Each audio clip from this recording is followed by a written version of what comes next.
Hi, hello, welcome back to TNPSC preparation. So, then சீரியஸ்னு பார்த்தீங்கன்னா 12th standard political சயின்ஸில் executive சாப்டரோட part 2 of the video. So இந்த series நம்ம choose பண்ணதுக்கான ரீசன் உங்கள் எல்லாத்துக்குமே தெரியும். ஸோ 2 கொஸ்டின் வந்து குரூப் 1 2021 கேட்டிருந்தாங்க. ஸோ ஃபர்ஸ்ட் கொஸ்டின் பார்த்தீங்கன்னா Indian president has a veto power over options வந்து ordinary bill, money bill, constitutional amendment bill, state legislation bill. So இதுக்கான ஆன்சர் வந்து உங்களுக்கு இந்த பார்ட் ஆஃப் த வீடியோவில் இருக்கும். அண்ட் இன்னொரு கொஸ்டின் வந்து money bill can be introduced in parliament without president approval or statement. Second statement வந்து the finance commission is appointed by the president. So இந்த ரெண்டு ஸ்டேட்மெண்ட்ல ஒரு ஸ்டேட்மெண்ட் லெஜிஸ்லேட்டிவ் சாப்டர்லையும் இன்னொரு ஸ்டேட்மெண்ட் வந்து எக்ஸிக்யூட்டிவ்லையும் இருக்கும். ஸோ எக்ஸிக்யூட்டிவ் தான் நம்ம வந்து பார்த்துட்டு இருக்கோம். ஸோ என்ன சிலபஸ் நம்மளுக்கு லிங்க் ஆகும்னு பார்த்தீங்கன்னா ப்ரிலிம் சிலபஸில் யூனிட் ஃபார் இந்தியன் பாலிட்டியில் union executive and state executive அப்படின்னு டாபிக் தனியாக இருக்குது. அண்ட் மெயின் சிலபஸில் பேப்பர் 2 ஜென்ரல் ஸ்டடீஸில் யூனியன் எக்ஸிக்யூட்டிவில் president, vice president, prime minister, council of ministers, attorney general of India, அதே மாதிரி state minister, respective state executive offices வந்து இருக்குது. ஸோ இது வந்து second part of the video அப்படின்றனால 24th ஸ்லைடுக்கு வந்து போகிறோம்.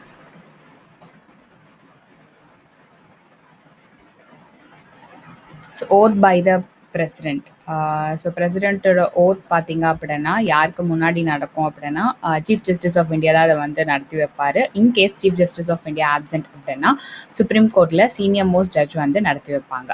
பிரசிடென்ட்க்கு கொடுக்குற என்டைட்டில்மெண்ட்ஸ், அதாவது இந்த ப்ரிவிலேஜஸ், எலோவன்ஸ்லாம் என்னன்னு பார்த்தீங்கன்னா அது வந்து பார்லிமெண்ட் தான் வந்து டிட்டர்மைன் பண்ணுவாங்க. ஃபார் எக்ஸாம்பிள் இம்யூனிட்டி அப்படின்னு சொன்னோன்னா அவர் வந்து ஆஃபீஸில் இருக்கும் போது அவரோட டென்யூர் ஃபுல்லாக வந்து அவர் மேலே எந்த கிரிமினல் ஆக்ஷனோ கிரிமினல் கேஸையோ வந்து ஃபைல் பண்ண முடியாது. அதுக்கான இம்யூனிட்டி இருக்குது. அதே மாதிரி அஃபிஷியலாக அவரோட ஆஃபீஸ்லேருந்து அவர் எடுக்கிற எந்த முடிவுகளுக்கும் அவர் வந்து லீகலாக வந்து அவர் வந்து ஆன்சர் பண்ணணும் அப்படின்ற அவசியம் இல்லை. ஸோ அந்த இம்யூனிட்டியுமே வந்து அவருக்கு வந்து இருக்குது.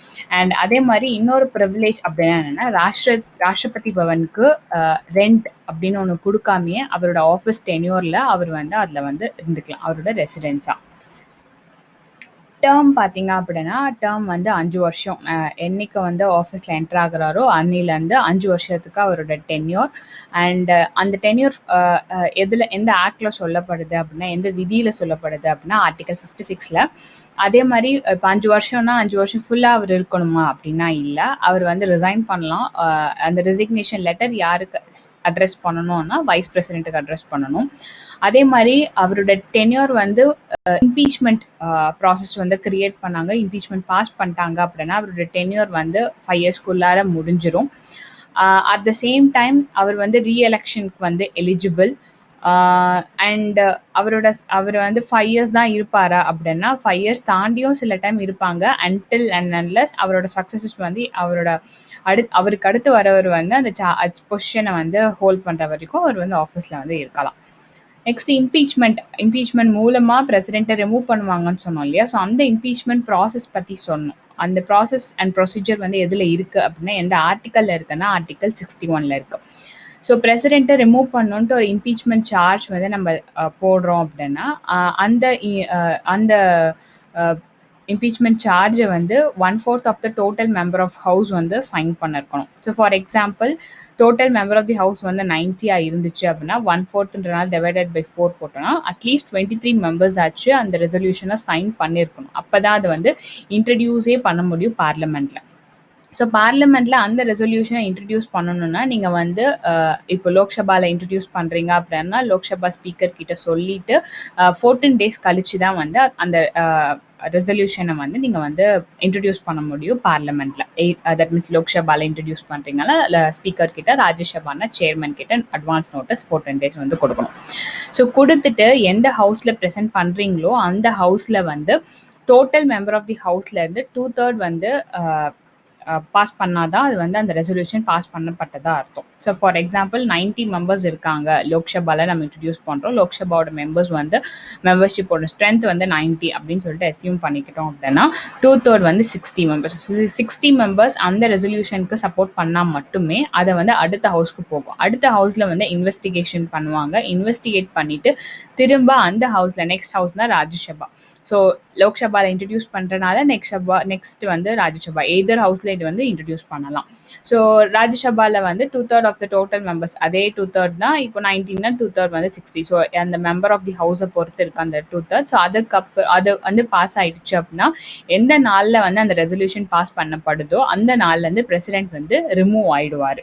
ஸோ பிரசிடென்ட் ரிமூவ் ஆயிட்டாரு அப்படின்னா நம்ம இப்போ அந்த வேலையை யாராச்சும் பார்க்கணும் இல்லையா? ஸோ அந்த மாதிரி இம்பீச்மெண்ட்டால ரிமூவ் ஆகுறாங்க, இல்லை ரிசைன் பண்ணுறாரு, இல்லை இறந்துடுறாரு. இதனால வேகன்சி வந்துச்சு அப்படின்னா எலெக்ஷன் நடக்கும்.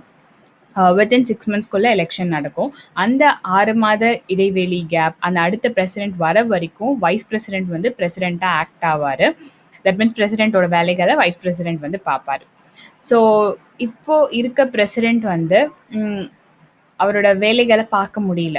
எய்தர் உடம்பு சரியில்லாதனாலேயோ இல்லை வேற ஏதாவது காரணத்தினாலேயோ வேலை பார்க்க முடியலன்னா அந்த நேரத்துலையும் வைஸ் பிரசிடென்ட் வந்து அந்த வேலைகளை வந்து பார்ப்பாரு அன்டில் பிரசிடென்ட் வந்து அவரோட ஆஃபீஸ்க்கு வர வரைக்கும். ஸோ வைஸ் பிரசிடென்ட்டோட ஆஃபீஸும் வேக்கண்ட்டாக இருக்குது அப்படின்னா யார் பிரசிடென்ட்டோட வேலையை பார்ப்பாங்கன்னா சீஃப் ஜஸ்டிஸ் ஆஃப் இந்தியா பார்ப்பாங்க. சீஃப் ஜஸ்டிஸ் ஆஃப் இந்தியாவோட வேலையும் வேக்கண்ட்டாக இருக்குது அப்படின்னா சுப்ரீம் கோர்ட்டில் சீனியர் மோஸ்ட் ஜட்ஜ் யாராக இருப்பாங்களோ அவங்க வந்து பார்ப்பாங்க. ஸோ இது வந்து சக்சஷன், அவருக்கு அடுத்து யார் வருவாங்க அப்படின்றதுக்கு. ஸோ சுப்ரீம் கோர்ட் ஆஃப் இந்தியாவோட சீஃப் ஜஸ்டிஸ் ஆஃப் இந்தியா, இப்போ ப்ரெசன்ட் சீஃப் ஜஸ்டிஸ் ஆஃப் இந்தியான்னு பார்த்தீங்கன்னா எஸ்ஏ பாப்டே. நெக்ஸ்ட் வந்து பிரசிடென்ட்டோட ஃபங்க்ஷன்ஸ் அண்ட் பவர்ஸ். ஸோ நிறைய ஃபங்க்ஷன்ஸ் அண்ட் பவர்ஸ் இருக்குது. ஸோ பார்லிமெண்ட்டை கன்வீன் பண்ணுறது, அந்த செஷனை ஆரம்பிக்கிறதும் செஷனை முடிக்கிறதும் பிரசிடென்ட்டோட பவர் தான். அதே மாதிரி அந்த செஷனோட ஸ்டார்டிங் இயரோட ஸ்டார்டிங்கை வந்து அட்ரெஸ் பண்ணுறதும் வந்து பிரசிடென்ட் தான். அதே மாதிரி பிரசிடென்ட்க்கு வீட்டோ பவர் இருக்குது. வீட்டோ பவர் வந்து நான் மணி பில்ஸ் மேலே இருக்குது. ஸோ அந்த பில்லை வந்து திரும்ப பார்லிமெண்ட்டுக்கு ரீசென்ட் பண்ணுவார் கன்சிடர் பண்ண சொல்லி. ஸோ எல்லாத்துக்குமே தெரியும், ஸோ பிரசிடென்ட் ஃபைனலாக சைன் பண்ணாதான் அது வந்து ஒரு ஆக்டாக மாறும்.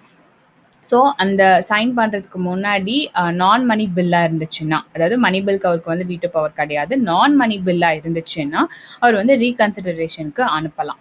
ஸோ இதுதான் வந்து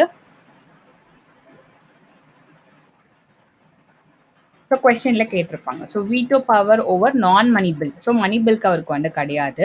அதனால ordinary bill, constitutional amendment bill and state legislation bill. So answer பார்த்தீங்க அப்படின்னா 1, 3 and 4. State legislation bill next ஸ்லைட்லேயே வந்து உங்களுக்கு வந்து வந்துடும்.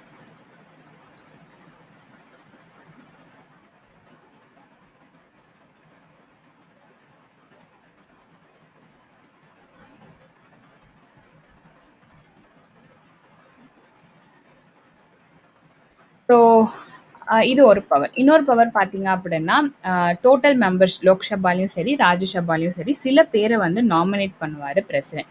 ஸோ ராஜ்யசபாவில் 12 பேர் எமினன்ஸ், அதாவது டிஃப்ரெண்ட் ஃபீல்ட்ஸில் ஸ்ட்ராங்காக இருக்க ஃபேமஸாக இருக்க கேண்டிடேட்ஸை வந்து நாமினேட் பண்ணுவார். அதே மாதிரி லோக்சபாவில் 2 ஆங்கிலோ இந்தியன் மெம்பர்ஸை வந்து நாமினேட் பண்ணுவார்.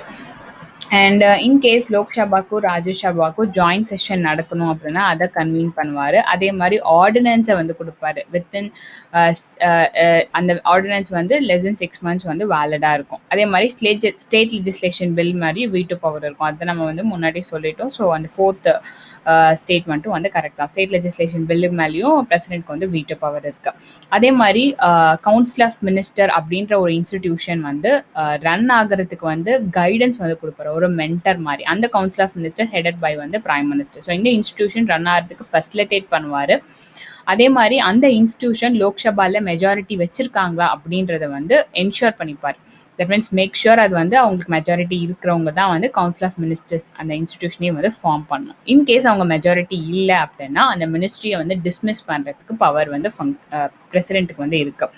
பிகாஸ் பிரசிடென்ட் தான் வந்து மினிஸ்டர்ஸை வந்து அலோகேட் பண்ணுவார். அந்த மினிஸ்டர்ஸ்குள்ளே போர்ட்ஃபோலியோ டிஸ்ட்ரிபியூட் பண்ணுறது எல்லாமே வந்து பிரசிடென்ட் தான். பட் அதுக்கான அதை வந்து யார் சொல்லுவாங்கன்னா பிரைம் மினிஸ்டர் சொல்லுவாங்க. பட் இவர் தான் வந்து மினிஸ்டர்ஸை வந்து அவங்களுக்கான பவர்ஸை வந்து கொடுக்கறனால அந்த ministry dismiss that means majority இல்லைன்னா டிஸ்மிஸ் பண்ணுறதுக்கான அதிகாரம் வந்து பிரசிடென்ட்டுக்கு வந்து இருக்குது. அதே மாதிரி சில கான்ஸ்டிடியூஷனல் பாடிஸ், அதாவது judiciary, armed force, diplomatic corps, so இந்த கான்ஸ்டிடியூஷனல் பாடிஸ்க்கெல்லாம் சில மெம்பர்ஸை வந்து பிரசிடென்ட் வந்து நாமினேட் பண்ணுவார். அந்த பவரும் வந்து அவருக்கு இருக்குது. அதே மாதிரி எமர்ஜென்சி சமயத்தில் அவருக்கு நிறைய பவர் இருக்குது, எனாமஸ் பவர் இருக்குது. ஏதாவது ஒரு லா வந்து சஸ்பெண்ட் பண்ண முடியும். தட் மீன்ஸ் அந்த லா அந்த அந்த நேரத்தில் அதை வந்து குறிப்பிட்ட கால இடைவெளியில் வந்து அதை சஸ்பெண்ட் பண்ணி வைக்கிறது. அதே மாதிரி ஸ்பெசிஃபிக் பீரியட் ஆஃப் டைமில் மினிஸ்ட்ரீஸையோ இல்லை லெஜிஸ்லேச்சரையோ டிசால்வ் பண்ணுறதுக்கு அதுக்கு எல்லாமே வந்து எமர்ஜென்சி அப்போ அவருக்கு பவர் இருக்குது. அதே மாதிரி கேபிட்டல் பனிஷ்மெண்ட்ஸை கம்யூட் பண்ணுறதுக்கும் பவர் இருக்குது. கேபிட்டல் பனிஷ்மெண்ட்ஸ் வந்து இந்த டெத் சென்டென்ஸ் தான். ஸோ கமிட் அப்படின்னா என்னென்னா, ஸோ டெத் சென்டென்ஸ் ஒரு கன்விக்ட்க்கு இருக்குது அப்படின்னா, ஒரு விக்டம்க்கு இருக்குன்னா, அந்த மாதிரி அந்த டெத் சென்டென்ஸை வந்து கம்மி பண்ணுறதுக்கான பவர் வந்து கம்யூட் அப்படின்னு சொல்லுவாங்க. ஸோ அந்த கம்யூட்டேஷன் பவர் வந்து பிரசிடென்ட்டுக்கு வந்து இருக்குது. ஸோ ஏதாவது ஒரு பர்சன், அதாவது வைஸ் பிரசிடென்ட்டோ சீஃப் ஜஸ்டிஸ் ஆஃப் இந்தியாவிலோ சீனியர் மோஸ்ட் ஜட்ஜோ வந்து பிரசிடென்ட்டாக ஆக்ட் ஆகும்போது பிரசிடென்ட்டுக்கு என்ன பவர்ஸ் அண்ட் இம்யூனிட்டிஸ் இருக்கும், நம்ம முன்னாடி சொன்னோம் இல்லையா, பர்சனல் இம்யூனிட்டி, லீகல் இம்யூனிட்டி, இதெல்லாம் அந்த இம்யூனிட்டிஸ் எல்லாமே வந்து ஆக்டிங் பிரசிடென்ட்டுக்கும் வந்து இருக்கும். என்னென்ன ப்ரிவிலேஜஸ் அண்ட் அலோவன்ஸ் வந்து பார்லிமெண்ட் ரிட்டர்ன் பண்ணுறாங்களோ. அண்ட் ராஷ்டிரபதி பவன், டெல்லியில் இருக்கிற ராஷ்டிரபதி பவன் தான் உங்களோட பிரசிடென்ட்டோட அஃபிஷியல் ரெசிடென்ஸ் அப்படின்னு சொல்லிட்டு முன்னாடியே சொல்லிட்டோம். அவரோட ப்ரிவிலேஜஸில் வந்து சொன்னோம். ஸோ நிறைய பவர்ஸ் இருக்குது, எக்ஸிக்யூட்டிவ், ஃபினான்ஷியல், அந்த மாதிரி. ஸோ ஃபஸ்ட்டு வந்து எக்ஸிக்யூட்டிவ் பவர் வந்து பார்க்குறோம். ஸோ கவர்மெண்ட் அந்த பிஸ்னஸ் ரன் பண்ணுறதுக்கான ரூல்ஸ் அண்ட் ரெகுலேஷன்ஸ்லாம் இவரோட பேரில் தான் வந்து இது பண்ணுவாங்க. ஸோ அதே மாதிரி ஒர்க் அலோகேஷன் அமாங் த மினிஸ்டர்ஸ்க்கு கீழே இடையில நடக்கிற அந்த ஒர்க் அலோகேஷன் அதுவும் வந்து இவரோட பேரில் தான் வந்து நடக்கும். அண்டு கேபினெட்டில் எடுக்கப்படுற முக்கியமான முடிவுகள் எல்லாமே அது ரிலேட்டடான இன்ஃபர்மேஷன் எல்லாருமே இவருக்கு போகணும். அதே மாதிரி கேபினெட் இதை ரீகன்சிடர் பண்ண சொல்கிறதுக்கான அதிகாரமும் இவருக்கு வந்து இருக்குது. அண்ட் இம்பார்ட்டண்ட்டான அப்பாயின்மெண்ட்ஸ், ரிமூவல்ஸ் வந்து இவர் தான் பண்ணுவார். ஃபாரின் ரிலேஷன்ஷிப்ஸை இவர் தான் வந்து மெயின்டைன் பண்ணுவார். அண்ட் டிஃபென்ஸ் ஃபோர்ஸோட சுப்ரீம் கமாண்ட் வந்து இவர் தான் வந்து ஹோல்ட் பண்ணுறாரு. அதே மாதிரி சுப்ரீம் கோர்ட் அண்ட் நிறைய இண்டிபெண்ட் ஏஜென்சிஸ் அவங்களோட ரூல்ஸ் அண்ட் ரெகுலேஷன்ஸ் அதெல்லாம் வந்து பிரசிடென்ட் தான் வந்து அப்ரூவ் பண்ணுவார். அதே மாதிரி ஸ்டேட் கவர்மெண்ட்ஸ்க்கு சில டிரெக்ஷன்ஸ் அண்ட் இன்ஸ்ட்ரக்ஷன்ஸ் வந்து கொடுப்பாங்க. அண்ட் ஸ்டேட் கவர்மெண்ட் வந்து அவங்களோட கான்ஸ்டியூஷன் படி நடக்கலை அப்படின்னா, கான்ஸ்டியூஷனல் ஃபங்க்ஷன்ஸ் அண்ட் பவர்ஸை பற்றி நடக்கலை அப்படின்னா, break down of constitutional machinery வந்து ஸ்டேட் கவர்மெண்ட்டில் நடந்துச்சு அப்படின்னா ஆர்டிகல் 356 இன்வோக் பண்ணி பிரசிடென்ட் ரூலை வந்து எஸ்டாப்ளிஷ் பண்ணுவார். அதே மாதிரி யூனியன் டெரிட்டரிஸும் வந்து பிரசிடென்ட் ஓட ரூலுக்கு கீழே தான் வரும். அண்ட் ஷெட்யூல் அண்ட் ட்ரைபல் ஏரியாஸும் பிரசிடென்ட்டோட ரூலுக்கு கீழே தான் வரும். அது வந்து எக்ஸிக்யூட்டிவாக அவர் பண்ணுற ஃபங்க்ஷன்ஸ். ஸோ இந்த வீடியோ சீரிஸ் இதோட முடியுது. உங்களுக்கு பிடிச்சிருந்தா லைக் பண்ணுங்கள், ஷேர் பண்ணுங்கள், சப்ஸ்கிரைப் பண்ணுங்கள். தேங்க்ஸ் ஃபார் வாட்சிங்.